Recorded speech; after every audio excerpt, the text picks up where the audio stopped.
Alright, so magandang araw muli sa inyong lahat mga ka-maestro. Ayan, so nagbabalik na naman tayo ngayon para dito sa ating panibagong video.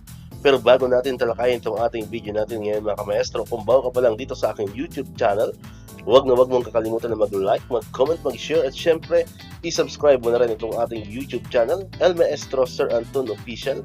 Ulitin ko po, paki-search lamang sa inyong mga Google, sa inyong mga browser, sa inyong mga YouTube ng El Maestro Sir Anton Official at lalabas na po itong ating channel. Pakiclick lamang po ang subscribe button dyan kasi libre lang naman po yan, wala pong bayad yan. And syempre, ang notification bell button, pakiclick na rin po para manonotify kayo. Always updated kayo every time na may mga bago tayong upload na video katulad nito.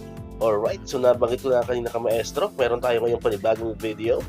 Ang video natin ngayon mga ka-maestro ay pag-usapan naman natin itong tungkol naman dito sa latest update about sa 10K cash allowance. Ayan, so good news, no? Good news po mga ka-maestro kasi sa wakas ay mapipirmahan na po at magiging isang ganap na batas na po itong ating 10K cash allowance. Bukas po yan magaganap no June 3, 2024. Ayan, so based po dito sa paanyaya no na ibinigay kay sa ACT no, sa representative po ng ACT no, kay Honorable Franz Castro. Ayan, nakalagay yan sa invitation.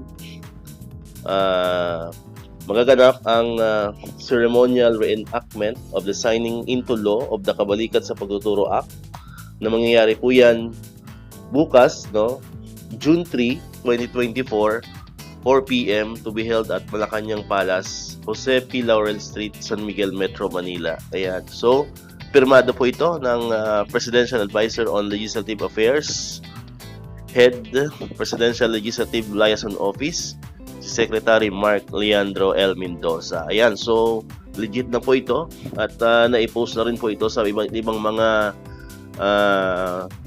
sources natin, online sources. So, ito pong signing ng Kabalikat sa Pagtuturo Act no ay magaganap po yan bukas June 3, 2024 no sa Malacanang mismo. Okay, so kahit pa paano ay nagkaroon na po ng realisasyon itong 10K cash allowance.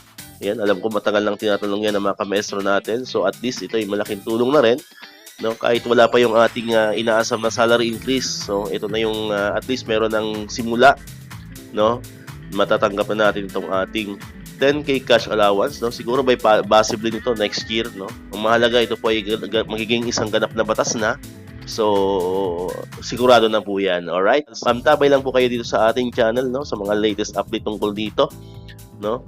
And kung hindi ka pa nakakapag-subscribe sa channel natin, subscribe ka na para ikaw yung unang makaka-upload ng mga videos na ating ina-upload katulad dito, yung mga cash allowances, mga performance-based bonus at marami pang iba.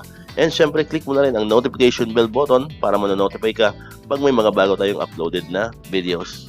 Sa muli, maraming salamat sa inyong panonood at pakikinig. Once again, El Maestro, see you on my next vlog. Bye-bye!